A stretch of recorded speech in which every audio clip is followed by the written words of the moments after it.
ஒரு டைரக்டருக்கோ திரைக்கதை ஆசிரியருக்கோ ஏற்படும் ஆரம்பத்தில் ஏற்படும் குழப்பம் எல்லாமே எனக்கும் இருக்கிறது. இது எங்கிருந்து ஆரம்பிக்கிறது? இந்த கதையை நாங்கள் சந்திச்சதை பற்றி ஆரம்பிக்கிறதா, முதல்ல எங்க பார்த்ததுன்னு நினைக்கிறதா? எனக்கு தெரியவே தெரியாது. ஒரு பாவலர் பிரதர்சன் தெரியும். நான் வந்து அமர்தான் இளையராஜான்னு நினைச்சிட்டு இருந்தேன். ஒரு ஃபங்க்ஷனுக்கு போறோம், அங்க வந்து இளையராஜா அப்படின்னா இவர் எந்திரிக்காம உட்கார்ந்துட்டு இருக்காரு, வேற யாரும் நடந்து வர்றாங்க. அவ்வளவுதான் தெரியும் எனக்கு.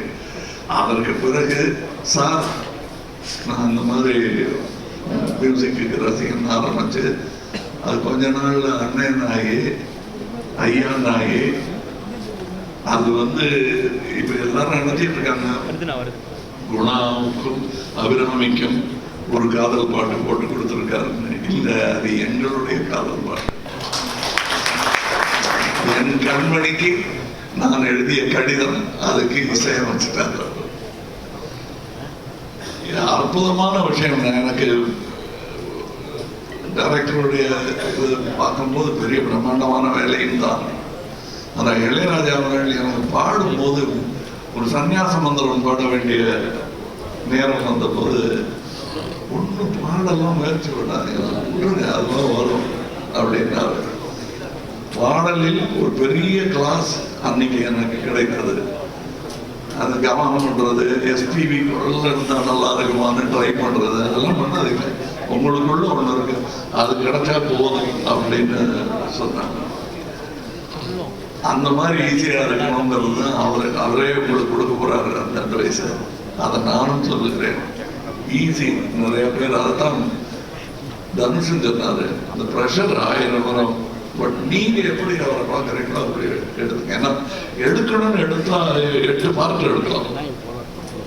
ராஜாவை பிடிக்காதவர்கள் எடுத்தால் அது ஒரு படம். ஆனா எப்படி எடுத்தாலும் அந்த இசை மேதைங்கிறவர் தனித்து நின்றார். பிடிக்காதவங்க சொன்னா கூட இதை மறக்க முடியாது. இல்லை, அவர் 6 அடியெல்லாம் கிடையாதுங்கன்னு ஆரம்பிப்பாங்க பிடிக்காதவங்க. ஆமா, ஆனா 1 அடி பாட்டு கேட்டா போதும். அந்த மாதிரி நாங்க இப்ப கூட பேசிட்டு இருந்தோம். அதுல பொறாமை பிடித்தவர்கள் நல்ல வேளை எனக்கு இசையில வந்து புரியும், அவ்வளவுதான். பெரிய பேராசை ஒண்ணும் கிடையாது. அதனால எனக்கு அவர் மேல பொறாமையே கிடையாது. அவர் செய்யறதெல்லாம் நானே செஞ்சிட்ட மாதிரி சந்தோஷம். அதாவது எங்க அப்பாவுக்கு வந்து பாடவே வராது. சரிகம பதனிசாவை சாணி தப்பா மகரிசான் பாடக்கூடிய அளவுக்கு தான் சங்கீதம் தெரியும். ஆனா ரசிப்பாரு. அவரு தான் நாங்கெல்லாம் பாடணும், இப்படி எனக்கு வரல உனக்கு வரணும், வருது உனக்கு கத்துக்க அப்படின்னு சொன்ன மாதிரி எங்க அப்பாவுடைய நிலையில இருந்துதான் நான் இவரை பார்க்கிறேன். நான் எனக்கு வராதெல்லாம் இவருக்கு வருது. அதான் பாரதிராஜா சொன்னார். எப்படி இது அப்படின்னு ஆச்சரியப்பட்டுக்கிட்டே வருடங்கள் கடந்து விட்டன. வெவ்வேறு ஆங்கிள் இருக்குங்க இவரை பத்தி. இவங்க கூட வேலை பார்த்தவங்க சொல்ற ஒரு கதை, மியூசிஷியன்ஸ் சொல்ற கதை, இசையெல்லாம் தெரியாம வாழ்க்கையில் இளையராஜாவை தன்னுடைய டைரியா யூஸ் பண்றவங்க சொல்ற கதை. என் கல்யாணத்துக்கு போது இந்த பாட்டு, நான் எனக்கு முதல் குழந்தை பிறந்த போது இந்த பாட்டு அத்தனை பேரும் அதை பேசினாங்க. ஒரு நான் இப்ப எல்லாரும் சொல்லும் போது இவர் வாழும் காலத்தில் நான் இன்று பிறக்கவே இல்லை என்றாலும் இன்னும் ஒரு 100 வருஷம் கழிச்சு பிறந்திருந்தாலும் அவர் வாழும் காலத்தில் தான் வாழ்ந்திருப்பேன். ஏன்னா அவருங்கிறது இசைதான். அப்பவும் இருக்கு. அதுக்கு ஒரு உதாரணம் சொல்லணும்னா, நானும் அவர் ரசிக்கும் ஒரு அமேடியஸ் மோசார்ட் என்ற படத்தில் ஒரு வைபவதிக மியூசிஷியன் ஒருத்தர் வந்திருப்பாரு. யார் இப்போ அந்த காலத்துல பெரிய ஆளுங்கிறவர் அப்படின்னு சொல்லி அவர் உட்கார்ந்துருப்பாரு. அவர் மனநிலை சரியில்லாமல் உட்கார்ந்துருப்பாரு. அவரை பார்க்க அவருக்கு போவாரு. நீங்க பெரிய மியூசிஷியன் கேள்விப்பட்டேன், நான் பெரிய மியூசிக்லாம் போட்டிருக்கேன், கம்போசர் அப்படின்ட்டு வாசிப்பாரு. இது நான் போட்டது அப்படியா, கேட்டது இல்லையா, இன்னொன்று வாசிப்பாரு, ரொம்ப நல்லா இருக்குங்க, கேட்டிருக்கீங்களா, இல்லை அப்படின்னு கொஞ்ச நாளைக்கு மறைச்சிட்டு இன்னொன்னு வாசிப்பாரு, கூடவே சேர்ந்து பாடுவாரு.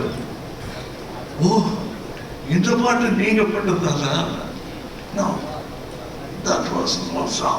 அப்படின்னாரு. அது இன்னொருத்தனுடைய பொறாமை அதுல கொந்தளிக்க, அங்க இருந்து ஆரம்பிக்கும் படம். தட் இஸ் இளையராஜான்னு சொல்றதுக்கு 1000 மியூசிஷியன்ஸ் இருக்காங்க.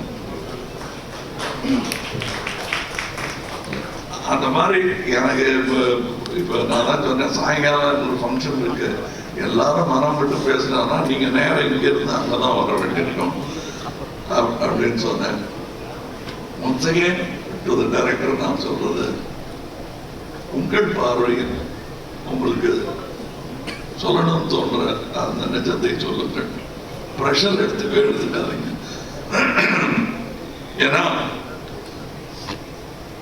இந்த படம் இசைஞானி இளையராஜாவை பற்றிய படம் மட்டுமல்ல, பாரத் ரத்னா இளையராஜாவை பற்றி.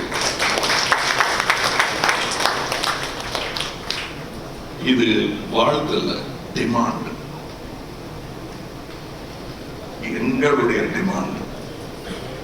இதுலயே கொஞ்சம் பாஷை எல்லாம் கம்மியா இருக்கு, தமிழ், தெலுங்கு, மலையாளம், கன்னடம், ஹிந்தி. இன்னும் இந்தியாவிலேயே இன்னும் நிறைய பாஷை இருக்கு. அத்தனையும் சேர்த்து அவையிலெல்லாம் இந்த கூட்டிட்டு போவார். அவரு சொன்னார் இல்லையா, தனுஷ் எனக்கு வழி நடத்தணும்னு. அவர் இசை வழி நடத்தி ரோடு போட்டு கொடுத்துருவோம், எல்லா ஊருக்கும் போகலாம், போக வேண்டும். நான் எனக்கு பொறாமே கிடையாது. அதான் நான் சொன்னேன், சாருன்னு ஆரம்பிச்சு, அண்ணன் ஆரம்பிச்சு, ஐயான்னு ஆரம்பிச்சு, வித்தியாசம் இல்லாமல் அவருக்கு பாராட்டு வரும் போதெல்லாம் எனக்கு வருவதாக எனக்கு தோன்றும்.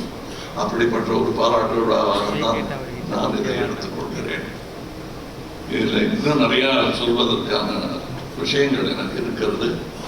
ஆனால் இதற்கு பிறகு இசை வெளியீட்டு விழா, பிரீமியர், வெற்றி விழா, நிறைய வாய்ப்புகள் இருக்கிறது. அங்கே எல்லாம் பேசுவதற்கு நிறைய இருக்கிறது, பேசலாம். வாழ்த்துக்கள்.